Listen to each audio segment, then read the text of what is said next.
परभणी, बुलढाणा आणि वाशिममध्ये पेट्रोल डिझेलची भीषण टंचाई, पंपावर ग्राहकांची तुफान हाणामारी, मनसेच्या पुण्यातील आंदोलनाला पोलिसांनी परवानगी नाकारली। महाराष्ट्रातील जनतेला सध्या भीषण इंधन टंचाईचा सामना करावा लागतो आहे। परभणी, बुलढाणा आणि वाशिम जिल्ह्यातील बहुतांश पेट्रोल पंपावर नो स्टॉकचे फलक झळकले असून ज्या काही मोजक्या पंपांवर इंधन शिल्लक आहे तिथे नागरिकांची मोठ्या प्रमाणावर गर्दी पाहायला मिळते आहे। तर दुसरीकडे इंधन दरवाढी विरोधात पुण्यात आक्रमक पवित्र्यात असलेल्या महाराष्ट्र नवनिर्माण सेनेच्या आंदोलनाला पोलिसांनी परवानगी नाकारली आहे। परभणी शहरासह संपूर्ण जिल्ह्यात पुन्हा एकदा इंधन टंचाईचे सावट अधिकच गडद झाले आहे। मुख्य डेपोकडून इंधनाचा पुरवठा वेळेत न झाल्यामुळे जिल्ह्यातील अनेक पेट्रोल पंपावर इंधन संपले आहे। त्यामुळे चालकांना नो स्टॉकचे फलक पाहावे लागत आहेत। ज्या पंपांवर इंधन उपलब्ध आहे तिथे वाहनांच्या किलोमीटरवर रांगा लागल्या आहेत।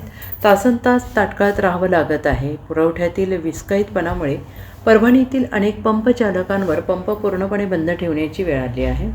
बुलढाणा जिल्ह्यात परिस्थिती अधिकच गंभीर बनलेली आहे।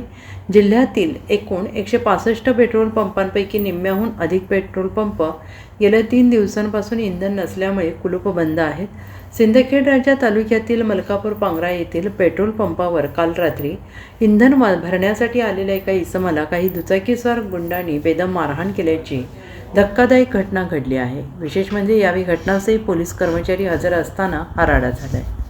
Bureau report, SBN Marathi, Parbhani.